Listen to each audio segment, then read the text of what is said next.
அஸ்ஸலாமு அலைக்கும்.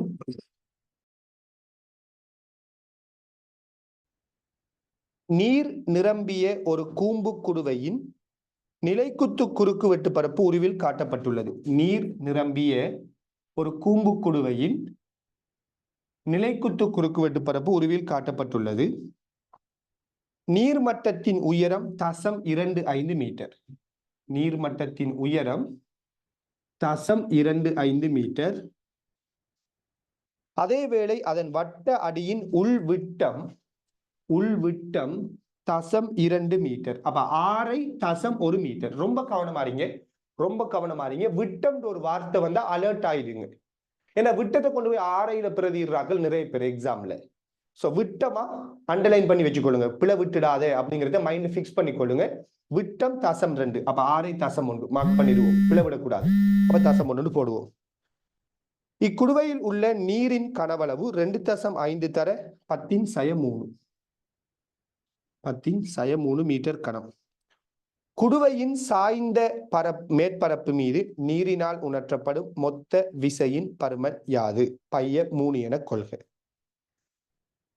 இந்த சாய்ந்த மேற்பரப்பால நீருக்கு வழங்கப்படுற விசை என்ன? இதான் கேள்வி.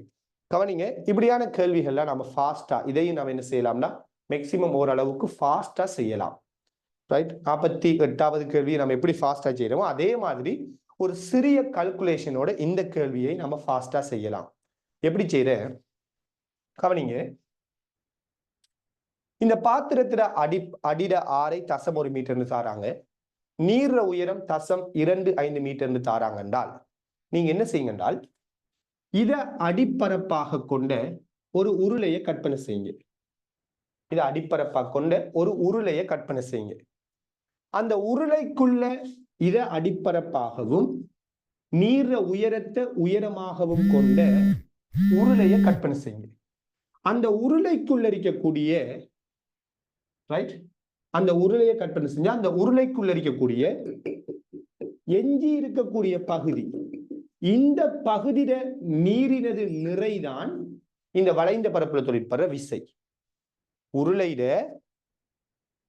இதை அடிப்பரப்பா கொண்டு நீர் உயரத்தை உயரமா கொண்ட ஒரு உருளை பாத்திரத்தை கற்பனை செஞ்சா அந்த பாத்திரத்துக்குள்ள ஃபுல்லா தண்ணி இருக்குதுன்னு எடுத்தீங்கன்னா இதுல இந்த திரவத்திர கனவளவை கழிச்சு விட்டா வருந்தான கனவளவு இந்த பகுதி, இந்த கனவளவுட நிறைதான், இந்த திரவத்திட நிறைதான் இந்த வலைப்பரப்புல தொழிற்படுற விசையா இருக்கு.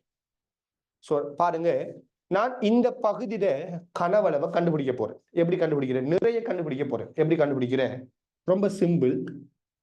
இதுல அடிப்பரப்பு 0.1, உயரம் 0.25. அப்ப கனவளவு என்ன வரும்? குறுக்குவெட்டு பரப்பு πr வர்க்கம், உயரம் h. அப்ப கனவளவு πr வர்க்கம் into h தானே, ரைட்? அப்ப π3 ஆரத்தின 0.1 வர்க்கம் πr வர்க்கம், உயரம் என்ன? h 0.25. இது கனவளவு. இவ்வளவு யாரு? கனவளவு. கனவளவை அடர்த்தியால பெருக்குவோம். அப்ப நீர் அடர்த்தி 1000. கனவளவை அடர்த்தியால பெருக்கிறோம் திணிவு. அதை புவியீர்ப்பு ஆர்முடுகளால பெருக்கிறோம் நிறை. இது இந்த உருளை பாத்திரத்துக்குள்ள இருக்கிற திரவத்திர நிறை.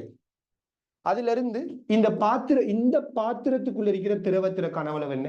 2.5. அப்ப கனவளவு திணிவு சமன் அடர்த்தி தர கனவளவு தானே. கனவளவு எவ்வளவு? 2.5 தர 10⁻3 தர அடர்த்தி 1000, புவியீர்ப்பு ஆர்முடுகள் 10.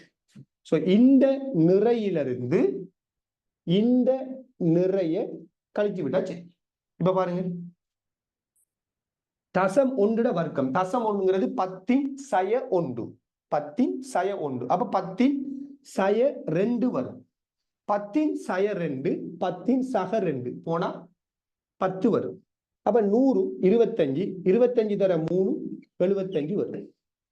இங்க 10⁻3 10⁻3 2 10ஆல பெருக்கினா 25. சோ விட 50 நியூட்டன். அப்ப இந்த வளைந்த பரப்பால் உண்டாக்கப்படுற விசை எவ்வளவு வரைக்கும் கேட்டால் 50 நியூட்டனாக இருக்கும். அடிப்பரப்ப பரப்பாக கொண்ட ஒரு உருளை பாத்திரத்திர திரவத்திர நிறையிலிருந்து இந்த திரவத்திர நிறைய கழிச்சு விட்டீங்கன்னா அதான் இந்த கேள்விக்குரிய விட. இதான் பொதுவா இப்படியான கேள்விகள் செய்யற மெத்தடா இருக்கும். ஜஸாக்கல்லாஹு ஹைர். அஸ்ஸலாமு அலைக்கும் வரஹ்மத்துல்லாஹி வபரகாத்துஹு.